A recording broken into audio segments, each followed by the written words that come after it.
With our lesson, the French Revolution. So far, we have learnt about the aristocratic revolt, the causes of the French Revolution, and the tennis court oath and the storming of Bastille, which began the French Revolution. And let us continue. I have already explained you that the king had tried to run away from France, and so he was arrested and put into the prison. Then the trial was held against him, and the procedure was going on. Meanwhile, after the dethronement of king, charge of administration was handed over to the National Convention, and the National Constituent Assembly um, was completed. The task of the National Constituent Assembly was completed in the year 1791, and the greatest achievement of the National Constituent Assembly was the abolition of feudal system and serfdom in France. And then gradually it also exerted power to abolish to bring an end to the control of the church, and the clergies who held the power previously before the French Revolution, they were made the state official. They were no more independent officers acting on behalf of the church. The power of the church was ended by the National Constituent Assembly, and the clergies had been subjected to the as the officials of the state. That means they were now working for the state, not for the church. Also, the National Constituent Assembly had began the separation of power. That means previously the king was all in all, but now the work and the working of the administration was divided into several departments. So the the power to work was separated in amongst the several departments in the administration. Next, we will learn that the king, while trying to run away from France, people were very angry against the king, and on the pressure of the people, the National Constituent Assembly had arrested the king and along with his family members, and he was put into the prison, and the trial was being held against him and his family members. And it is said that the dethronement of the king was supposed to be the second French Revolution, and the trial went on, and the National Constituent Assembly or the National Convention had declared France as the Republic. Officially, France was declared as the Republic in the year 1792, and the execution, that means the king and the queen were guillotined. They were sentenced to be guillotined in the year 1793, and their execution took place on 21st January 1793. Now, the situation in France had started to deteriorate. I have already told you that the people of France, they were not happy with the happenings of the revolution, because the common people, they were aggrieved, they were dissatisfied with the ruling of the king, and they thought that after the removal of the king, their situation will immediately start to improve, which was never going to happen. I have told you that any new system needs some time to work out, and this had not happened because it took time. The National Constituent Assembly took time to form and start working properly. So Immediately, the situation or the condition of the common people did not improve, and the people were not happy.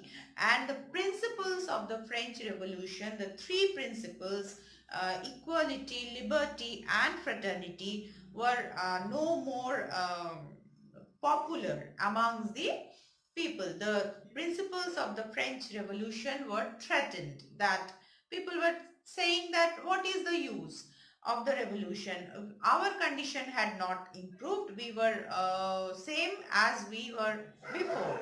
So disrespect towards the principles of the French Revolution amongst the people was immediately to be stopped.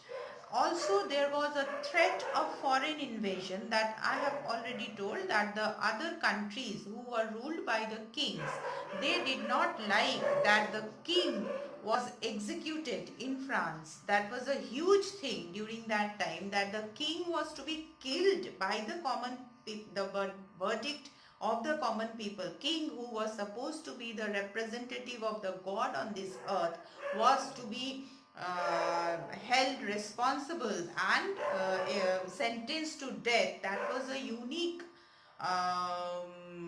verdict for the first time in history.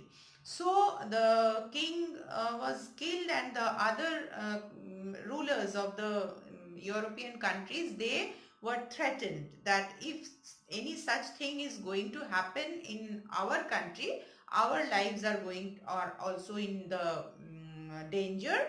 So we must put to an end to this kind of things, and they all joined together and planned to attack upon the France and bring back monarchical rule once again in France. Now, all these things together was threatening against the French Republic, and there was a need to put to an end to all these chaos. And meanwhile, in France, two political parties have emerged. One was the Girondins, another one was the Jacobins. Now, Girondins were the moderate people. They wanted to bring about the changes gradually. And the Jacobins were the extremists. They wanted to bring the changes and keep the changes in a very strict and extreme conditions. So there was a conflict between the Girondins and the Jacobins as to how rule the Republic of France, and how to maintain the principles of the French Revolution intact. So ultimately, the Jacobins were able to gain more popularity and gain the power by defeating and executing the Girondins. Either the Girondin leaders were imprisoned, or they were killed by the Jacobins, and Jacobins ultimately took upon the power to administer France. And this Jacobin party, they had started a rule of terror, which is in history known as Reign of Terror, R-E-I-G-N. Reign means rule. Rule of terror in France, in order to keep the principles of the French Revolution intact. And the National Constituent Assembly, or the National Convention, had given the power to the power of France to rule to a committee called the Committee of Public Safety. This committee had started to rule France in place of the National Convention, and it had started the Reign of Terror. Now this committee had three branches. The three branches with which the Reign of Terror was being executed. The three branches were Committee of Public Safety, Revolutionary Tribunal, and Law of Suspects. With these three instruments, the Committee of Public Safety started to ensure law and order in entire country of France. And The Revolutionary Tribunal was basically the court of law, and law of suspects were the people who were being held in the court of law, and they were going to be executed by this law of suspect.